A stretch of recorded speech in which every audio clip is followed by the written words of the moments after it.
Hi guys, welcome and welcome back to another video.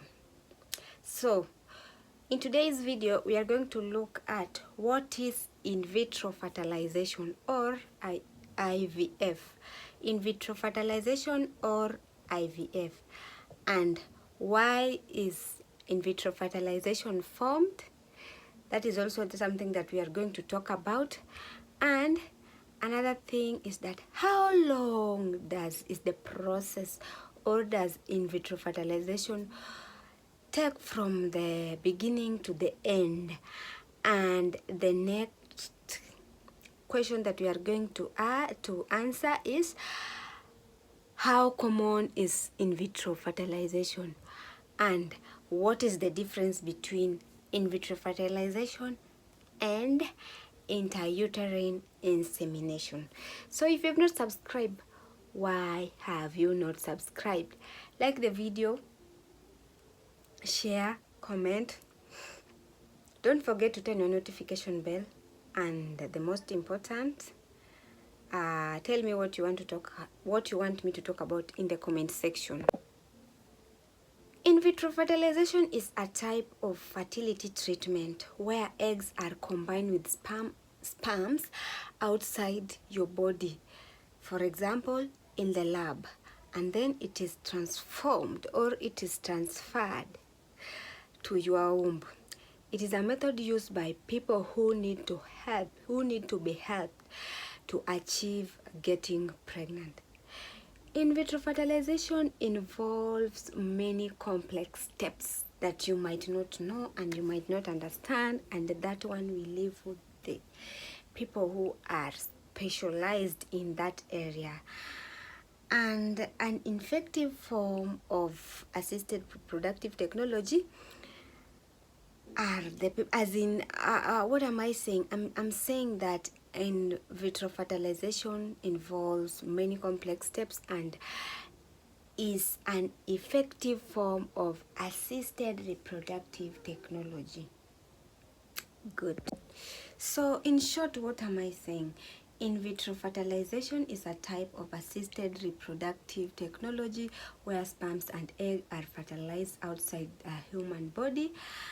And I'm also trying to say that it is a complex process that involves retrieving eggs from the ovaries and manual combining them with sperm in the lab, so that fertilization that can take place, and then it can be put into your uterus.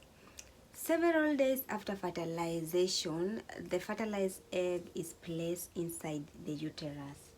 Yeah, and the pregnancy occurs when the embryo implants itself in the uterus.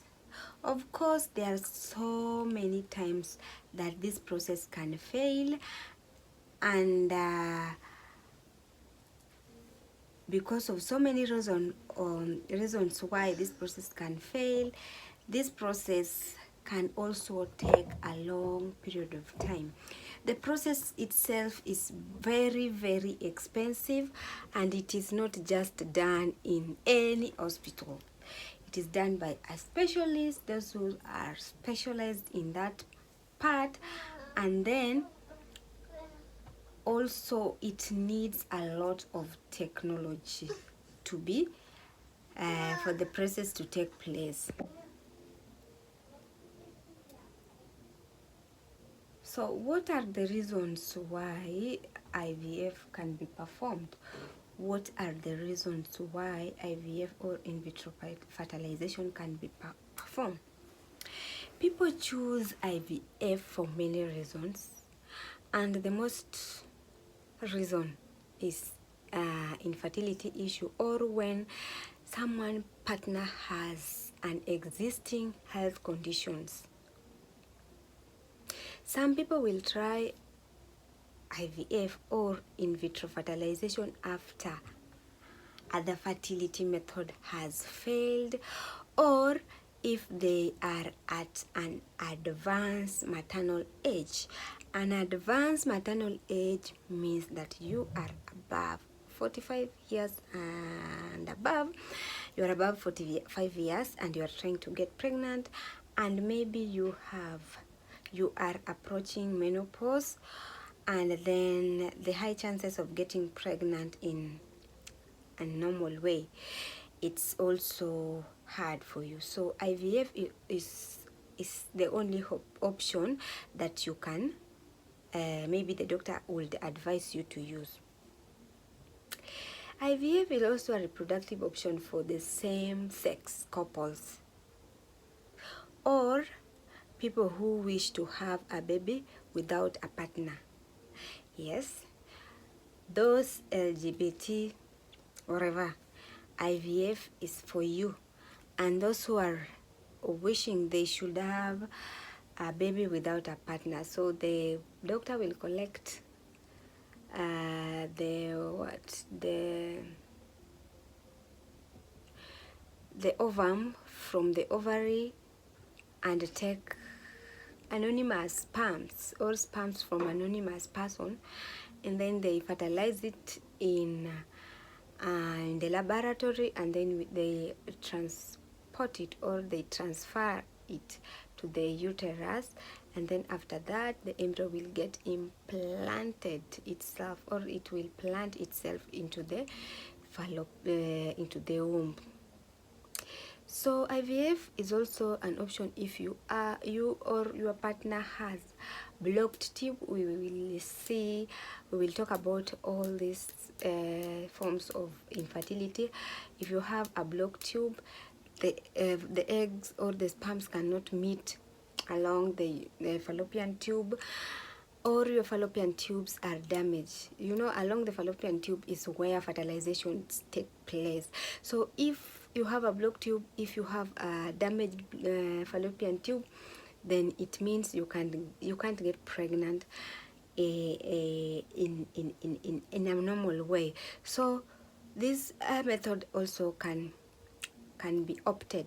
Yes, if you have endometriosis, if you have not watched my video talking about endometriosis or explaining about endometriosis, kindly go and watch it. Yes. So if you have a low sperm count or other sperms impairment, kindly you can go for IVF or in vitro fertilization. If you have polycystic ovarian syndrome, we have already talked about that. Go and watch those videos so that you understand what are they. If you have uterine fibroid, you can do that. If you have problem with your uterus, if you have a risk of passing on a genetic disease or disorder, you can also go for in vitro fertilization. If you have an explained infertility, I'm going to talk about infertility in general for both men and women. So if you have any condition or any unexplained infertility, you can go for in vitro fertilization. If you're using an egg donor or a gestational surrogate, you can also use in vitro fertilization. The next question that I'm going to answer is, how long does this in vitro fertilization takes from the start to the end, or from the beginning to the end? In vitro fertilization is a complicated process with many steps. On average, you can expect the process to last for a period of 4 to 6 weeks.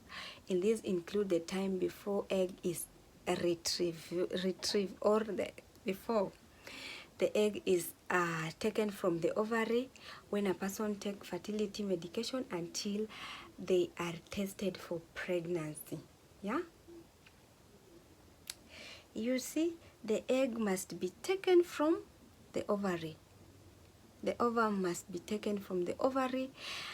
And remember, I'm saying this process can take approximately 4 to 6 weeks.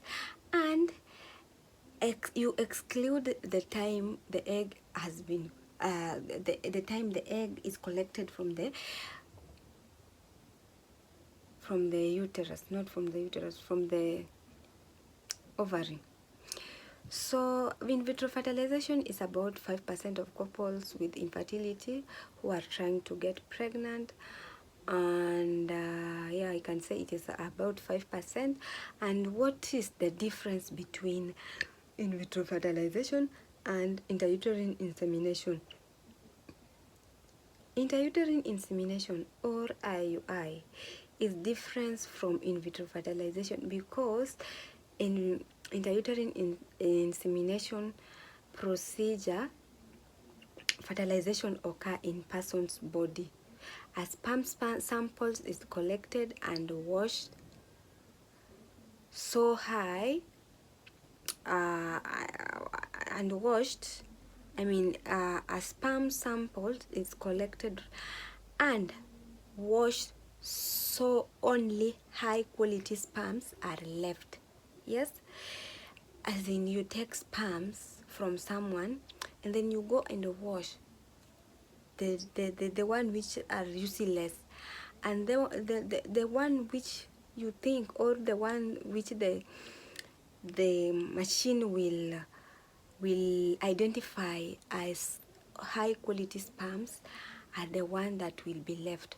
So these samples is inserted into uterus with a catheter during ovulation, and this method helps sperm get into the egg more easily in hope that fertilization will take place.